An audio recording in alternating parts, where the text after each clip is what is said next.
नमस्कार। देश काल में आपका स्वागत है। मैं हूं मुकेश कुमार। दोस्तों, ईरान और इजराइल के युद्ध के संबंध में कई बड़े डेवलपमेंट हुए हैं और वो डेवलपमेंट ये जता रहे हैं कि या तो युद्ध अब ख़त्म होने जा रहा है या फिर ये कि ये बहुत ही भयानक रूप ले सकता है, विकराल रूप धारण कर सकता है। पहले मैं बात करता हूँ डेवलपमेंट्स की। पहला डेवलपमेंट ये हुआ है कि रूस गए हैं ईरान के विदेश मंत्री और खुद वहाँ के राष्ट्रपति व्लादिमीर पुतिन ने उनसे मुलाकात की है, उनको आश्वस्त किया है और हर तरह से मदद देने की बात कही है।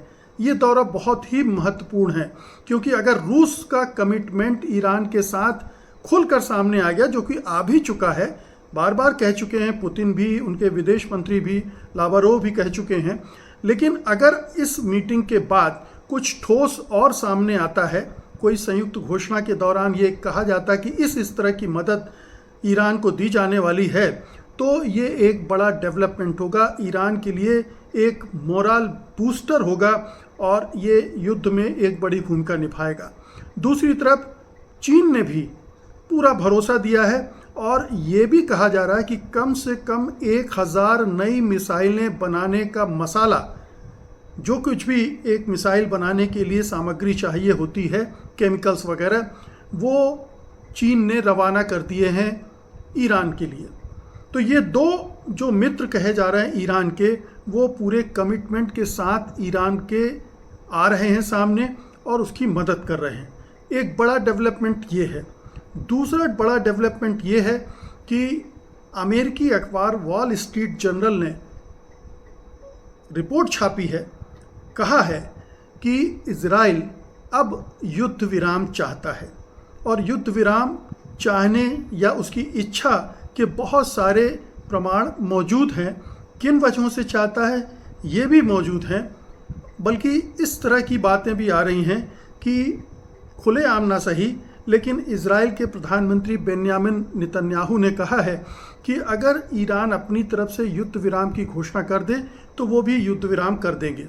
यानी कि नेतन्याहू एक फेस सेविंग डिवाइस ढूंढ रहे हैं ताकि उनकी इज्जत रह जाए, उनकी नाक न कटे कि उन्होंने हमला किया और वही अब युद्ध विराम के लिए आगे बढ़कर आ रहे हैं। तो ईरान की तरफ से अगर ये पेशकश आ जाए तो उनके लिए थोड़ा सा अपनी नाक बचाने का एक रास्ता मिल जाएगा। तो ये सब छन के आ रही हैं।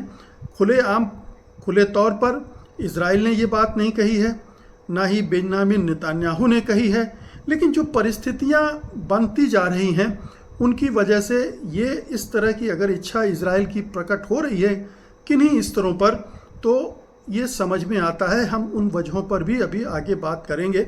लेकिन एक जो चौथा डेवलपमेंट जिसकी मैं बात कर रहा था, तीसरा या चौथा जो भी कह लें आप, कि अमेरिका के राष्ट्रपति डोनाल्ड ट्रंप को अब ये उम्मीद जाग रही है कि ईरान कूटनैतिक प्रयासों के लिए, शांति वार्ताओं के लिए हामी भरेगा, वो तैयार हो जाएगा और अगर कूटनीति का रास्ता खुल जाता है तो ये सारा जो पूरा माहौल गर्मा गर्म हुआ है वो धीरे धीरे ठंडा पड़ जाएगा।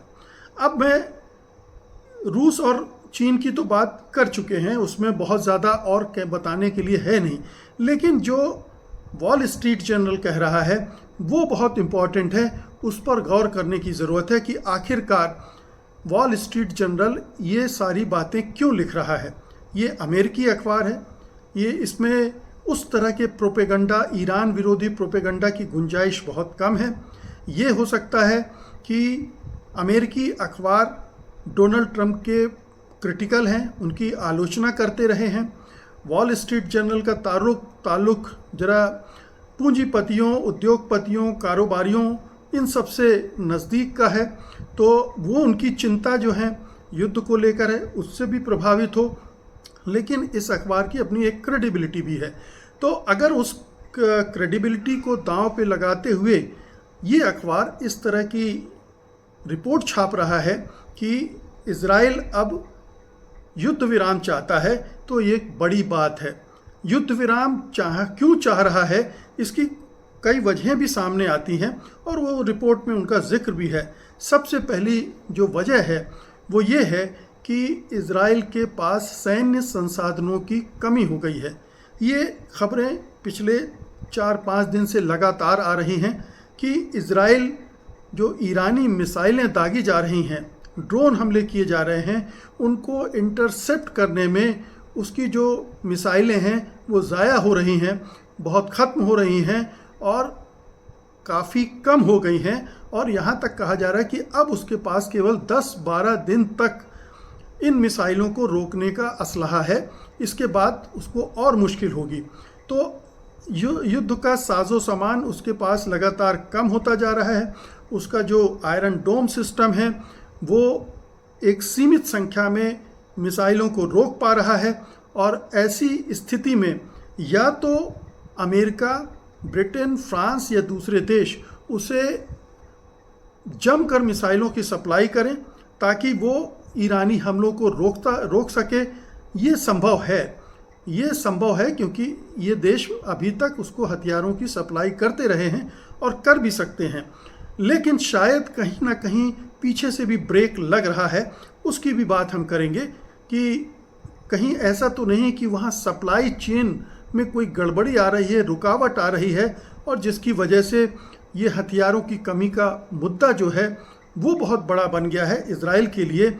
और अगर इज़राइल में 10, 12, 15 दिन ये युद्ध चल गया तो इज़राइल की तबाही हो सकती है, क्योंकि तब ईरानी मिसाइलों को रोकने के लिए उसके पास पर्याप्त मिसाइलें नहीं होंगी।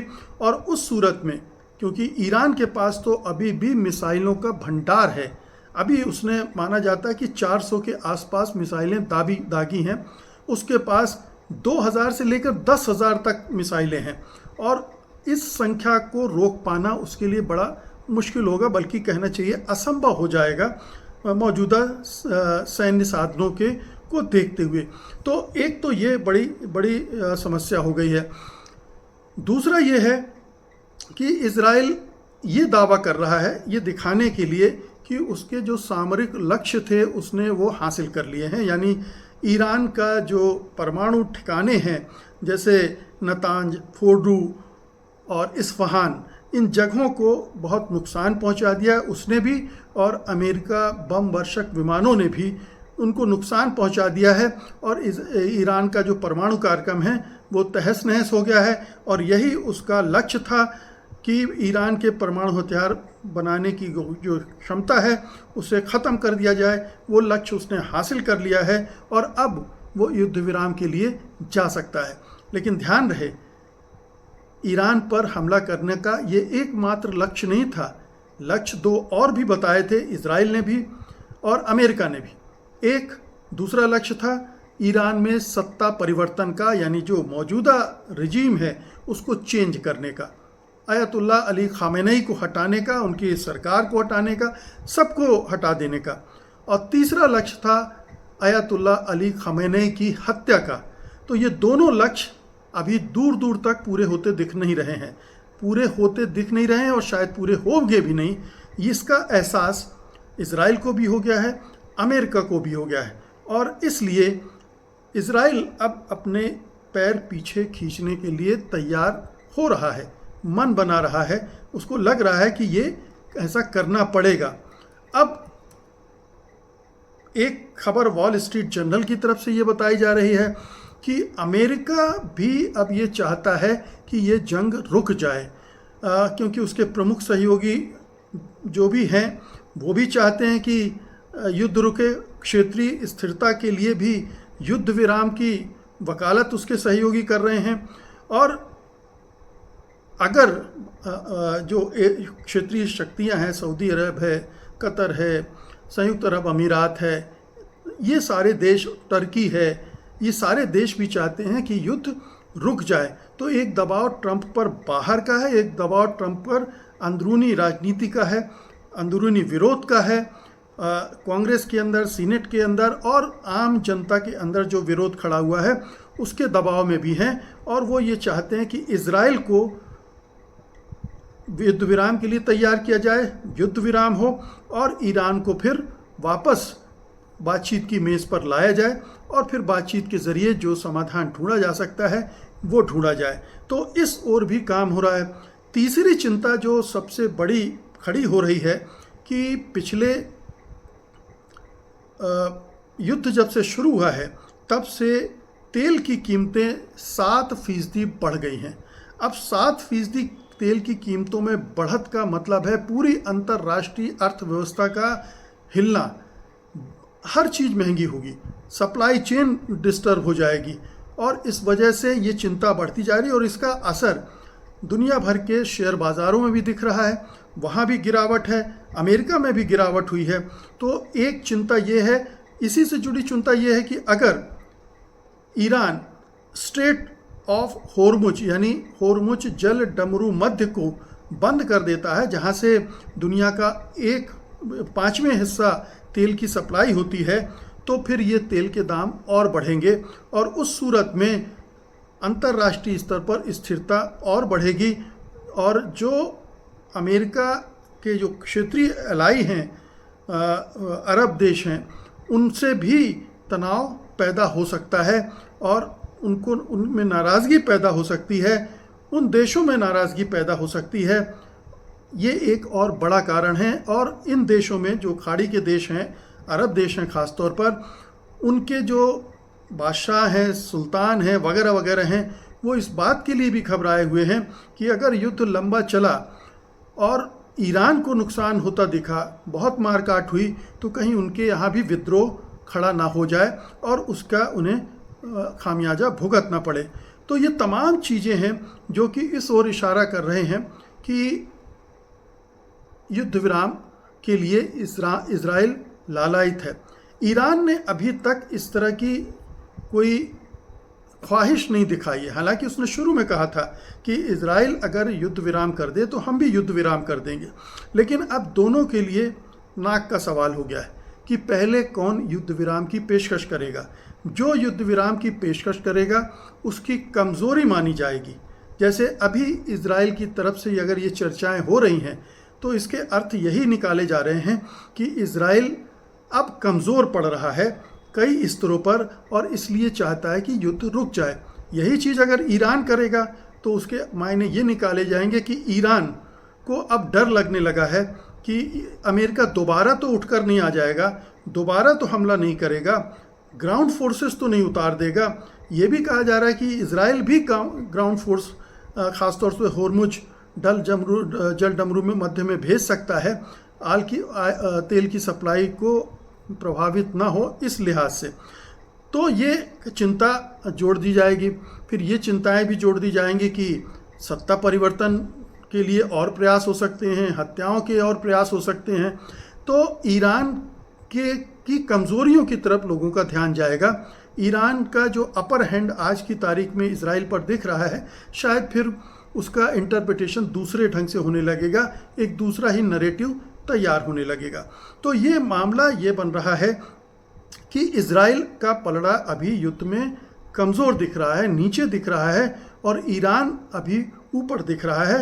ईरान अपनी जो रणनीति है, सामरिक रणनीति, और दूसरा अपने जो सहयोगी देश हैं उनका ज़्यादा सहयोग समर्थन हासिल करता दिख रहा है। और इसकी चिंता वाशिंगटन को भी होगी कि अगर ईरान को रूस और चीन इस तरह से खुलकर सपोर्ट करने लगे तो एक और बड़े युद्ध की आशंका भी खड़ी हो जाएगी, क्योंकि जब इधर ये होगा तो अमेरिका और उसके समर्थक देशों पर भी दबाव बनेगा कि वो इज़राइल को के साथ और खड़े हों, उसकी और मदद करें और सीधे युद्ध में उतरें।